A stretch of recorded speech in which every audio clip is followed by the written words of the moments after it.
Cycle విషయంలో హైదరాబాద్ పోలీసుల్లో ఇంకా clarity రాలేదు. పోలీసుల బ్యాటరీ సైకిల్ పై బిగ్ టీవీ కథనాలకు స్పందించిన డీసీపీ వాటి వివరాలు సేకరించామని చెప్పారు.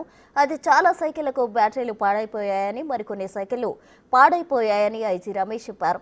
పాడైన సైకిళ్లు సీఏఆర్ హెడ్ క్వార్టర్స్ లో ఉన్నాయని, పక్కదారి పట్టిన సైకిళ్ల వివరాలు సేకరిస్తున్నామని సమాధానమిచ్చారు. కానీ బిగ్ టీవీ ప్రతినిధులు ఎన్నిసార్లు సైకిళ్ల గురించి అడిగినా సీఏఆర్ హెడ్ క్వార్టర్స్ అధికారులు చెప్పడం లేదు.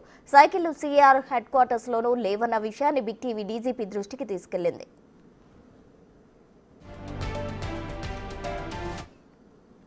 బ్యాటరీ సైకిళ్లను చైనా నుంచి దిగుమతి చేసుకున్నామని పోలీసులు చెబుతున్నారు.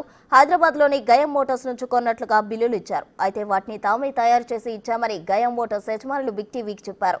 గయం మోటార్స్ తయారు చేసి ఇస్తే చైనా నుంచి దిగుమతి చేసుకున్నామని పోలీసులు ఎలా చెప్తున్నారు? సీఏఆర్ హెడ్ క్వార్టర్స్ లో సైకిళ్లు ఉంటే ఎందుకు చూపించలేదు అనే ప్రశ్నలకు సమాధానం లేదు.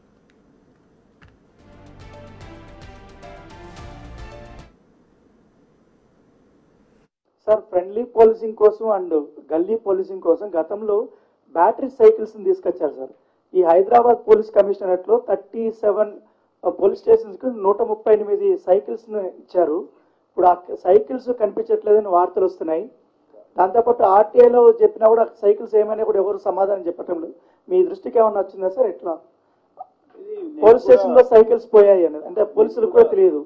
నేను కూడా చూశాను, రిపోర్ట్ చేశారు. ఇది బ్యాటరీ బైక్స్ పోలీసుల పెట్రోలింగ్ కోసం అని ఇప్పుడు హైదరాబాద్ సిటీలో మహేందర్ రెడ్డి గారు సిపిగా ఉన్నప్పుడు కొన్నారు. ఇది డీజీపీ ఆఫీస్ పర్చేజ్ కాదు. అవన్నీ కూడా తర్వాత బ్యాటరీ ఇబ్బందులు వచ్చేసి ఒక 1.5 year తర్వాత అవన్నీ ఇంపోర్ట్ చేశారు చైనా నుంచి. వాటికి మళ్ళీ ఇక్కడ స్పేర్స్ దొరక్క బ్యాటరీ మళ్ళీ అప్పు కానికుండా అవన్నీ తీసుకొచ్చి సీఆర్ హెడ్ క్వార్టర్లో ఉన్న ఏవి కూడా దొంగతనం కాలేదు.